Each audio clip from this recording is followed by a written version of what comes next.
Halo guys, kali ini aku, suami dan keluarganya suami mau nginep jalan-jalan ke Villa Mutiara Cawene. Lokasinya ada di Pamijahan, Bogor, di Lembah Gunung Salak. Letaknya dari Jakarta lumayan jauh ya, waktu itu perjalanan sekitar 3 jam. Jalan ke sana harus melewati pasar yang lumayan macet karena banyak penjual di kanan kirinya. Dan juga nanti akan melewati jalur-jalur yang terjal, lumayan naik turun. Jadi kalau kamu bawa kendaraan, make sure dalam kondisi baik ya, supaya bisa aman dipakai nanjak-nanjak. Kita juga melewati sawah-sawah dan pemukiman warga. Waktu itu kita datangnya pas musim hujan, jadi lumayan ya, setiap hari itu ada hujan beberapa jam. Villa Mutiara Cawene ini berada dalam kawasan wisata. Di dalam kawasan wisatanya ada banyak curug, pemandian air panas, dan ada telaga. Di gerbang kawasan wisatanya itu harus bayar tiket ya, ada tiket mobil dan tiket per orang. Nanti harganya aku tulis di description box ya. Kalau villa tempat kita nginep itu deket dengan Telaga Biru Cawene. Lokasinya hanya sekitar 5 menit dari Telaga Biru itu. Nanti di next video aku share ya perjalanan kita ke Telaga Biru Cawene. Jalan ke villanya sendiri itu masih belum bagus ya, masih banyak bebatuan dan agak sempit juga, hanya muat satu mobil. Nah, pas kita sampai, suasananya masih hujan deras ya. Jadi kita menyewa 2 villa di sini, ada Villa Beta Merah dan Villa Hijau Tosca. Nah, kita parkir di Villa Tosca yang di bagian bawah. Tempat parkirnya cukup luas ya, muat sampai 4 mobil. Aku mau review Villa Tosca dulu yang di bawah. Untuk menuju kedua villa tersebut harus menggunakan tangga ya. Di masing-masing villa ada kolam renangnya ya. Di samping kolam renang ini ada kamar mandi untuk tempat bilas. Kolam renangnya nggak terlalu besar dan nggak terlalu dalam, jadi aman banget untuk anak kecil. Mungkin dalamnya yang paling dalam sekitar 150 cm. Ada juga saung untuk kamu duduk-duduk. Nah, di samping villa ini ada jalan kecil untuk motor ya. Dan view-nya tuh bagus banget dari kolam renang. View-nya adalah pemandangan Lembah Salak. Lagi bagus banget ya, cuacanya cerah banget hari ini dan awannya juga bagus banget. Nah, di atas kita bisa lihat pemandangan Gunung Salak. Terus naik tangga lagi ke bagian halaman dari Villa Tosca, ada tempat duduk-duduk dan tempat api unggun. Untuk api unggunnya kita bisa memesan ya ke penjaga Villa Tosca. Di masing-masing villa ada mainan untuk anak-anak ya. Kalau untuk Villa Tosca ini ada ayunan. Jadi buat yang bawa anak kecil nyaman banget. Mereka bisa main-main di ayunan, bisa berenang di kolam renang, bisa lari-lari di halaman. Oh iya, villa ini bisa disewa masing-masing ya. Jadi nggak harus menyewa kedua villanya. Dan di sini ada 3 villa ya, yaitu Villa Tosca, Villa Bata, dan Villa Bambu. Di Villa Tosca ini ada 4 kamar ya. Salah satu kamarnya ada yang di bagian luar seperti ini. Di sebelahnya ada musola, sudah tersedia sejadah, tikar, dan tempatnya juga cukup luas ya. Bisa muat lebih dari 8 orang.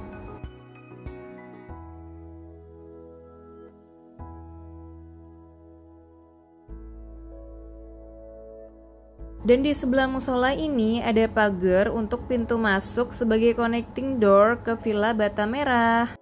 Oh iya, di sini juga bisa menyewakan tenda ya. Jadi kalau kamu mau pasang tenda di halaman juga bisa.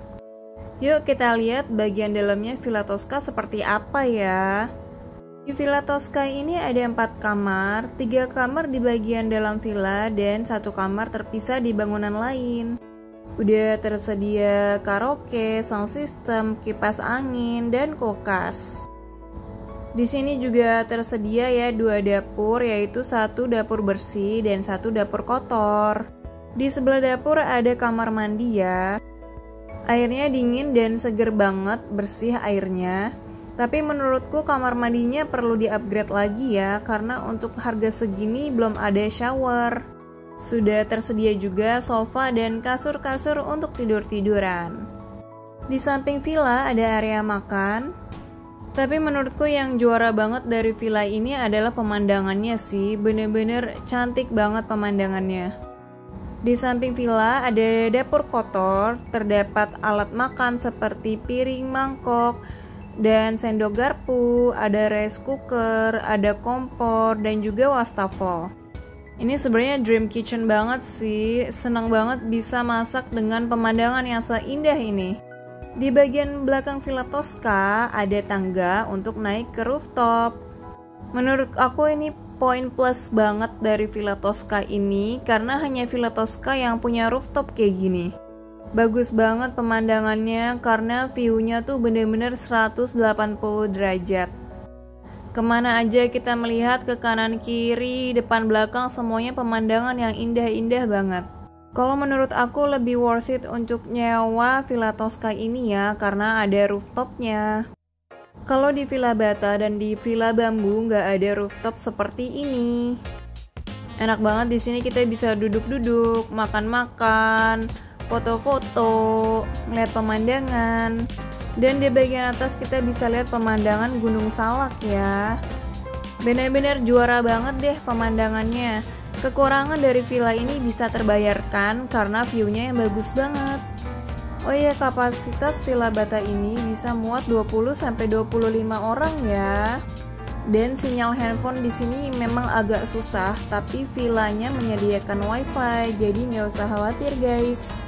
Lanjut kita review Villa Bata Merah ya. Kita lewat jalan yang ada di samping musola. Nah, ini adalah tempat parkiran di Villa Bata ya, bisa muat sampai 4 mobil. Di sekitar Villa Bata Merah ini memang banyak villa-villa lain ya, karena ini memang kawasan wisata. Di bagian depan Villa Bata ada lapangan atau halaman untuk bermain anak-anak. Tersedia mainan-mainan seperti jungkat-jungkit, perosotan. Jadi kalau bawa anak-anak ke sini, insya Allah happy banget deh. Oh ya, untuk udaranya di sini nggak terlalu dingin ya menurutku. Kalau malam-malam itu bisa mencapai 22 derajat Celcius.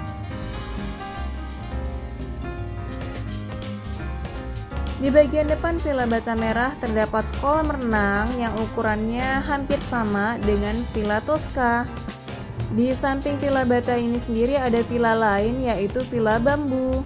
Di sini ada tempat duduk-duduk dan api unggun. Villa Bambu ini lebih sedikit ya kamarnya, mungkin hanya 2 atau 3 kamar aja. Kalau misalnya kamu kekurangan kamar, bisa nambah sewa Villa Bambu ini. Di samping Villa Bata Merah juga ada ayunan ya, bisa untuk anak kecil main. Di bagian belakang villanya ada 2 kamar mandi untuk bilas habis berenang. Udah tersedia juga perlengkapan karaoke yang lengkap, sound system dan mic-nya. Tapi sayang banget ada beberapa mic-nya yang mati, jadi beberapa peralatan yang dari Villa Tosca kita bawa ke atas. Cantik banget ya pemandangannya, langsung ke lembah Gunung Salak. Cuman menurut aku agak sayang sih karena pemandangannya sedikit terhalang oleh Villa Tosca. Dan kalau jalan-jalan di musim hujan ini harus agak hati-hati ya, karena batu-batuannya agak licin guys. Di samping Villa Bata ada saung yang bisa kamu pakai untuk duduk-duduk. Saungnya terbuat dari bambu dan cukup kokoh ya. Tapi menurutku Villa Bata dan Villa Tosca ini vibe-nya cozy banget sih. Enak banget untuk santai-santai, kumpul-kumpul keluarga, berenang bareng, makan-makan bareng, ngobrol-ngobrol. Worth it sih menurut aku. Dan di dekat sini ada Telaga Biru Cawene. Gak jauh, cuman sekitar 5 menit jalan kaki aja. Nanti aku bahas telaga ini lebih lengkap di video selanjutnya ya. Jangan lupa subscribe, komen, like, dan share. Makasih yang udah nonton. Sampai ketemu di video selanjutnya. Dadah!